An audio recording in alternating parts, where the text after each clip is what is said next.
欢迎来到 News TT70，点击订阅频道，不要错过当天最热门的新闻。杨紫即将出演新剧《承欢记》。《承欢记》改编自一书经典同名小说，讲述当代母女关系的新生与重塑，以平凡女孩不平凡的人生经历，传达独立奋斗的新时代女性态度。一书是华语世界独具影响力作家，与倪匡、金庸并称为香港文坛三大奇迹，至今已出版300余部作品。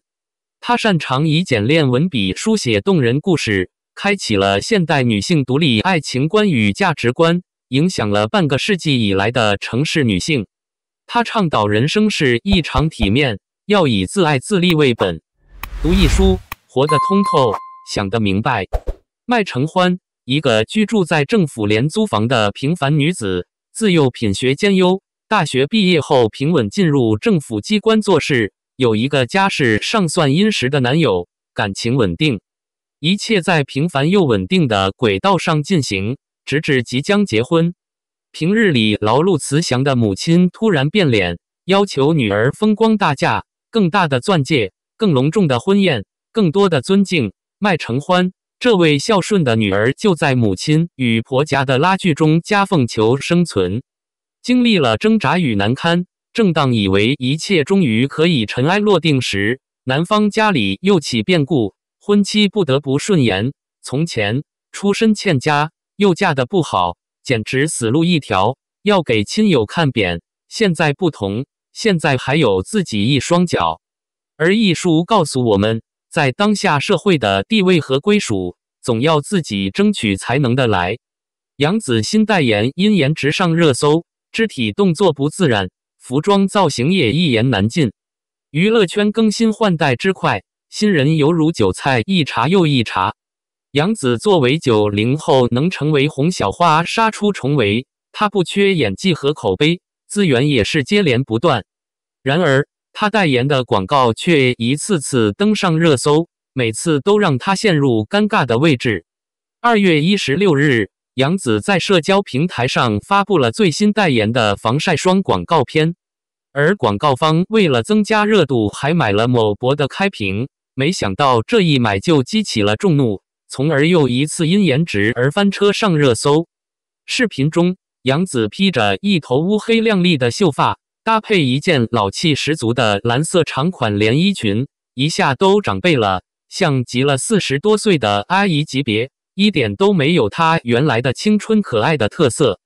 拍摄的过程中，本来是欢快活泼的气氛，搭配杨紫的各种特写的苹果肌、额头饱满、走路姿态等不自然状态，看了都别扭至极，让人不知不觉地产生了反感，让人不得不怀疑这是来黑杨紫的吧。特别是特写镜头，手、脖子、脸都不是一个色，手比脸白了很多，反而脸黑黢黢的，不知道的还以为是医美广告。不少网友看后都吐槽品牌刺客怎么感觉有点慈祥爱换脸，更有甚者夸赞该品牌的勇气。还有网友把上一个代言的女演员娜扎拿来做对比，还直言差距咋那么大呢？也有人用迪丽热巴和杨紫的广告做对比，这挑事不要太明显。虽然说这次品牌方在用心的做广告，制作的 MV 中小演员的选角与杨紫在《家有儿女》中的小雪几乎一模一样，对脸镜头也是萌到爆炸。但这蓝色是不是太老气了？小孩子来了和 hold 不住。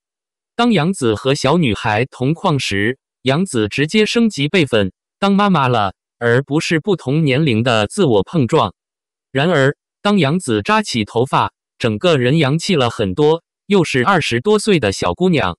如果把这次的视频加个滤镜，纯色加深，不要披肩长发，那么杨紫清新又干净，简约又大气，亲和力直接拉满，这才符合观众的审美。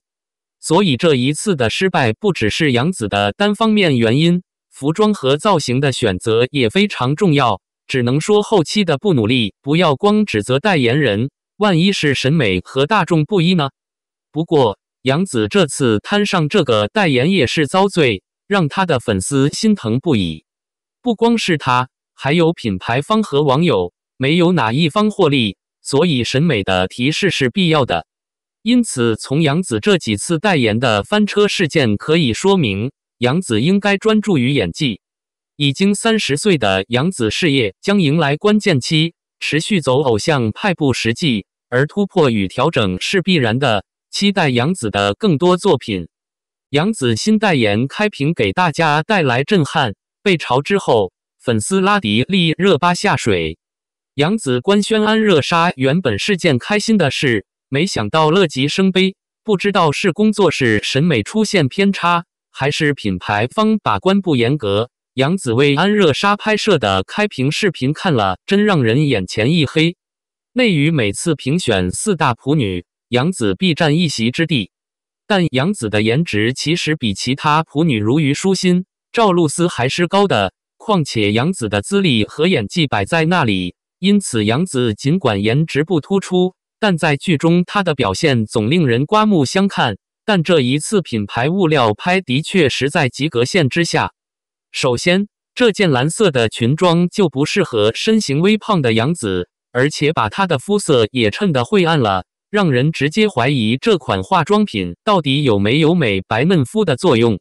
而且杨紫的面部肿胀感很明显，这也是一直以来她总被质疑做了医美的主要原因。整张脸看上去极不协调，眼睛被压迫得愈发小了。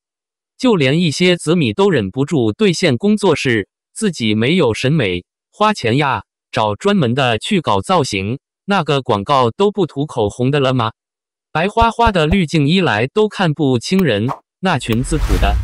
可别一棒子把这些人打成黑粉。女明星可以凭颜值把路人或黑粉转化为真爱粉，也可以几张造型拉胯的普女图就让真爱粉脱粉甚至回踩。既然代言化妆品，前代言人娜扎又以貌美出圈，珠玉在前，就更要认真对待这一次物料的拍摄。尽管粉丝会贡献销量，但品牌真正想达到的是拓圈层宣传的目的，让更多人了解并选购自家产品。而杨紫在物料中的表现似乎很难刺激大家的购买欲。其实最令我惊愕的不是杨紫的造型和面部状态，是她走路的姿势。本应是轻松愉悦或者妩媚妖娆，杨紫却直接走出了 G 命女青年雄赳赳气昂昂的感觉，不知道的还以为她要抛家舍业奔赴前线呢。杨紫开屏被嘲之后，紫米也惯常操作，在开屏这个热搜词条下甩起了迪丽热巴的生图，双方之间的交流也如火如荼地展开了。紫米希望把被嘲的视线转移到深陷舆情风波的迪丽热巴身上，迪丽热巴粉丝也不甘示弱，将迪丽热巴的美图铺遍广场，并且以迪丽热巴生图都吊打杨紫，经修图自豪不已。杨紫被嘲长相普通已经不是1天2天了，杨紫走的是实力派路线，也从不营销大美女人设。虽然现在仍在拍偶像剧，但每一部收视率都不低，证明以她的颜值还是能撑得起偶像剧的，观众目前也能接受她演偶像剧。但杨紫还要注意一下每次拍摄广告物料时的造型及妆发，这对她以后接触更高端上档次的品牌也是非常重要的。感谢您观看视频，如果您觉得本时事通讯有用，请不要忘记点赞、评论和订阅。祝您生活愉快，充满活力。